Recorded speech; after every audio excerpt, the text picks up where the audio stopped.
महाभारत की कहानियों में से एक कहानी है अर्जुन के 12 साल के वनवास की। सुनने में तो ये एक सजा लगती है ना?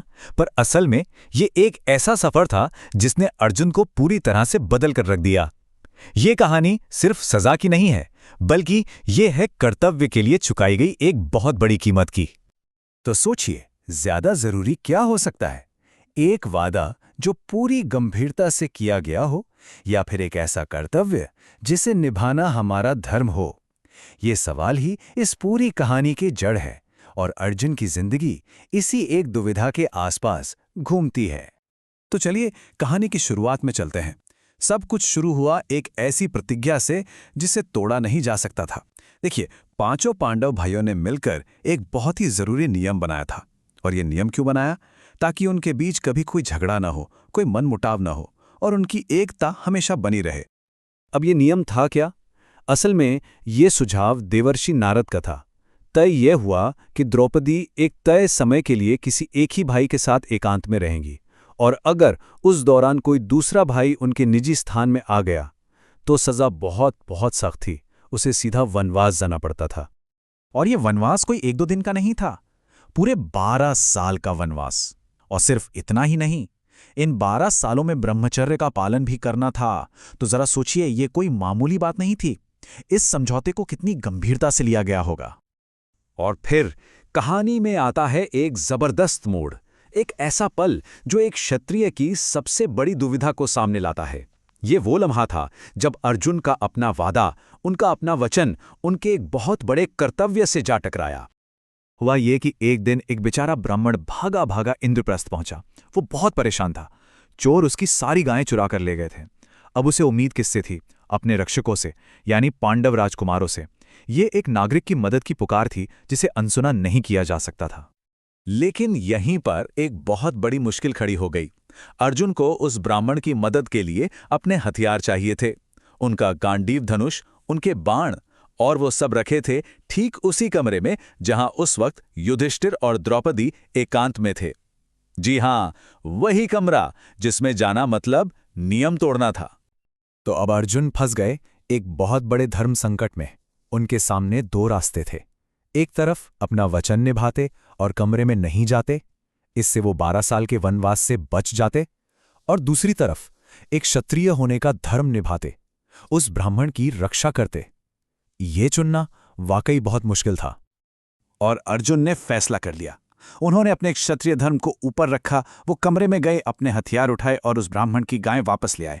युधिष्ठिर ने उन्हें रोकने की कोशिश भी की, कहा कि बड़े भाई के होते हुए छोटे का आना नियम तोड़ना नहीं है। लेकिन अर्जुन अपनी बात पर अड़े रहे। उन्होंने साफ कहा, नहीं, मैंने नियम तोड़ा है और इसलिए मैं वनवास जाऊंगा। लेकिन यहां कहानी एक और मोड़ लेती है। अर्जुन ने इस वनवास को एक सजा की तरह नहीं लिया, बिल्कुल नहीं। उन्होंने इसे एक मौके में बदल दिया, खुद को और बेहतर बनाने के एक अवसर में। ये सिर्फ जंगल में भटकना नहीं था, ये समय था नई जगहों को देखने का, और सबसे जरूरी, नए और मजबूत गठबंधन बनाने का। तो अपनी इस यात्रा में अर्जुन ने 3 बहुत ही महत्वपूर्ण विवाह किए। पहला, नाग कन्या उलूपी से, जिनसे उन्हें नाग विष से बचने की शक्ति मिली। दूसरा विवाह हुआ मणिपुर की राजकुमारी चित्रांगदा से, और उनसे उन्हें भब्रू वाहन नाम का एक पुत्र मिला। और तीसरा, और शायद सबसे अहम विवाह, वो हुआ द्वारका में भगवान कृष्ण की बहन सुभद्रा से। इस एक विवाह ने पांडवों और ताकतवर यादवों के बीच एक ऐसा गठबंधन बना दिया जो आगे चलकर महाभारत के युद्ध में निर्णायक साबित होने वाला था। पर अर्जुन का ये सफर सिर्फ नए रिश्ते बनाने तक ही नहीं रुका। ये तो एक आध्यात्मिक खोज भी थी। एक ऐसी खोज जिसमें उनका लक्ष्य था देवताओं से दिव्य अस्त्र हासिल करना, अपनी सैन्य शक्ति को एक नए स्तर पर ले जाना। और ये रास्ता बिल्कुल भी आसान नहीं था। सबसे पहले तो उन्होंने देवताओं को अपनी काबिलियत दिखाने के लिए घोर तपस्या की। फिर सोचिए, उन्होंने एक शिकारी के रूप में आए खुद भगवान शिव से युद्ध किया और उनसे सबसे शक्तिशाली अस्त्रों में से एक पाशुपतास्त्र हासिल किया। और इसके बाद वो पहुंचे अपने पिता इंद्र के लोक इंद्रलोक, जहां उन्होंने ब्रह्मास्त्र जैसे महाविनाशक अस्त्रों को चलाने की कला सीखी। तो 12 लंबे साल बीत गए और आखिरकार इंद्रप्रस्थ लौटने का वक्त आ गया। लेकिन जो अर्जुन अब वापस आ रहा था, वो अर्जुन नहीं था जो यहां से गया था। वो पूरी तरह से बदल चुका था। ये 12 साल सिर्फ समय का गुजरना नहीं था, ये त्याग के 12 साल थे, ये तपस्या के 12 साल थे। इन सालों की आग में तपकर एक महान योद्धा अब और भी ज्यादा महान बन चुका था। तो जो अर्जुन वापस लौटे वो कैसे थे? वो पहले से कहीं ज्यादा ताकतवर थे, जिनके तरकश में अब दिव्य अस्त्र थे। इन यात्राओं ने उन्हें दुनियादारी का अनुभव दिया था और उनके राजनीतिक गठबंधन अब पहले से कहीं ज्यादा मजबूत हो चुके थे। ये सब कुछ उनकी अपनी सत्यनिष्ठा और कर्तव्य के प्रति उनके समर्पण का ही नतीजा था। तो आखिर में ये कहानी हमें एक बहुत बड़े सवाल के साथ छोड़ जाती है। असली ताकत किस चीज में है? नियमों को बस मानते चले जाने में, या फिर ये जानने में कि कब किसी बड़े और सही मकसद के लिए उन नियमों को तोड़ना भी जरूरी हो जाता है?